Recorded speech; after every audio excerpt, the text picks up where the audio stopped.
Bugungi mavzular: Islom Makhachev Jack Della Maddalena bilan jangdan keyin navbatdagi raqibini nomladi. Mike Tyson: Usyk bu davrning eng yaxshi og'ir vazn toifasidagi bokschisi, uni hech kim yenga olmaydi. Dana White: Habib chempion bo'lgach, musulmon mamlakatlari bo'ylab safarga chiqdi. U yerda shunchalik ko'p pul topdiki, endi unga jang qilishning hojati qolmadi. Muhammad Mokayev Brave FC ligasidagi gonorarini oshkor qildi. Israel Adesanya: Makhachev dog'istonliklarning eng yaxshisi, lekin nokautga uchraydi.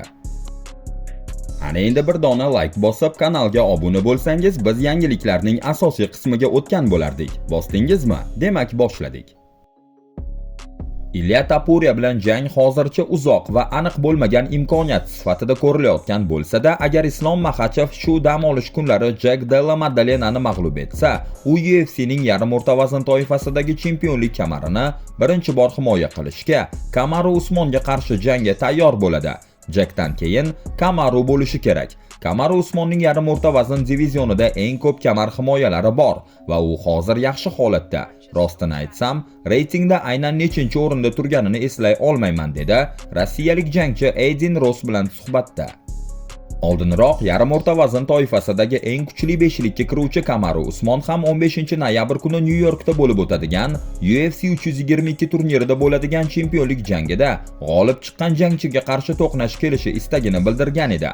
Butun e'tiborim shu dam olish kunlariga qaratilgan. Kim g'olib chiqishini ko'ramiz. Endi menga eng katta va eng qiyin janglar kerak. Tushunaman. Men endi 20 ta jang qilmayman. Shuning uchun agar chempionlik jangi imkoniyati bo'lsa, men aynan o'shani xohlayman, dedi sobiq chempion MMA jankiga bergan intervyusida.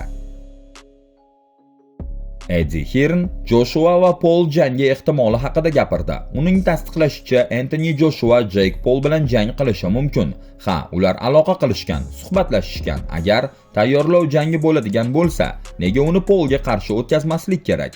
Bu ham tomoshabob, ham daromadli bo'ladi, dedi Hearn. Ma'lumot uchun, avvalroq Jake Paul Gervonta Davis bilan ko'rgazmali jang o'tkazishi kerak edi, ammo bu jang bekor qilingan. Rossiyalik promouter Kamil Gajiyev Jack Della Maddalena'ga qarshi jangda nega Islom Makhachevni favorit deb hisoblashini tushuntirib, vatandoshidan jangni muddatidan avval yakunlashini kutayotganini aytdi. Nega men Islom Makhachev g'alaba qozonadi deb o'ylayman? Asosiy sabab katta janglardagi tajriba. Islom ko'p raundlarda jang qilgan. U chempionlik janglarida qatnashgan. U kechaning bosh jangi qanday bo'lishini biladi. Maddalena esa bu bosqichda atigi bir marta bo'lgan. U faqat Belal Muhammadni yenggan. Lekin mening fikrimcha, yarim o'rta vazn toifasi ancha vaqtdan beri inqirozda. Kamaru Usmondan keyin u deyarli mag'lubiyat bilmagan. Kamar Leon Edwardsga o'tdi, keyin Belal Muhammadga, endi esa Maddalenaga. Ammo bu chempionlarning hech biri uzoq vaqt hukmronlik qila olmadi.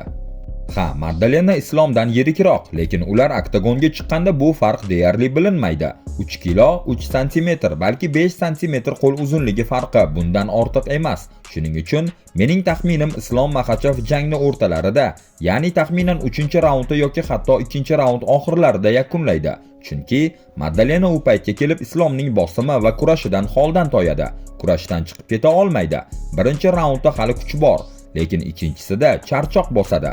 Xatolar paydo bo'ladi.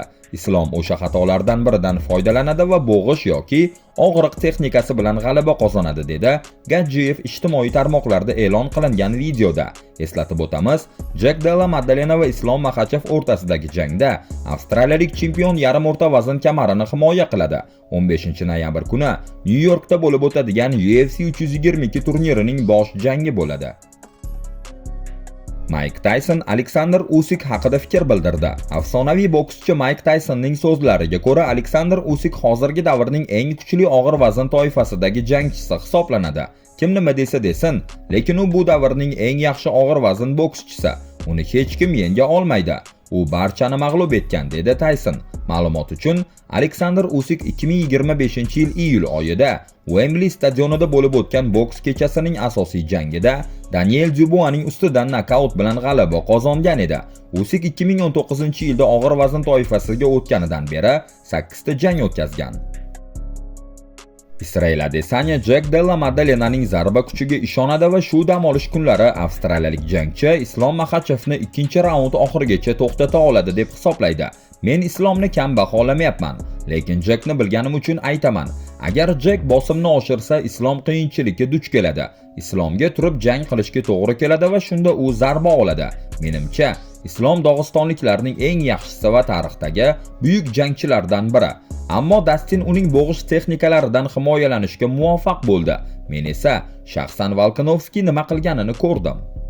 Shuning uchun men ishonamanki, Maddalena islomga zarar yetkazishga qodir. Islom uni yerga tushira oladi, lekin uzoq vaqtga emas. Men chin dildan o'ylaymanki, Jekda islomning uslubini neytrallashtirish, jangni turib davom ettirish va uni nokaut qilish uchun kerakli ko'nikmalar bor. Ehtimol ikkinchi raundda, dedi Adesanya YouTube'dagi kanalida joylangan videoda. Yangi Brave FC chempioni Muhammad Mokayevning aytishicha, u bu ligada oladigan to'lovi UFC chempioni Aleksandr Pantojaning pulidan kam emas. Pantoja bir jang uchun taxminan $500 million oladi. Men ham taxminan shuncha, $500 million atrofida olaman. UFC bilan shartnomam tugagach, Brave FC'dagilar menga hech tashvishlanma, biz senga undan ham ko'proq to'laymiz deyishgan.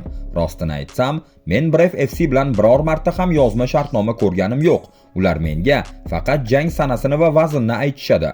Men esa turnirga boraman xolos. Hammasi og'zaki kelishuv asosida bo'lgan, ammo men uchun UFC chempionlik kamari har qanday daromaddan muhimroq.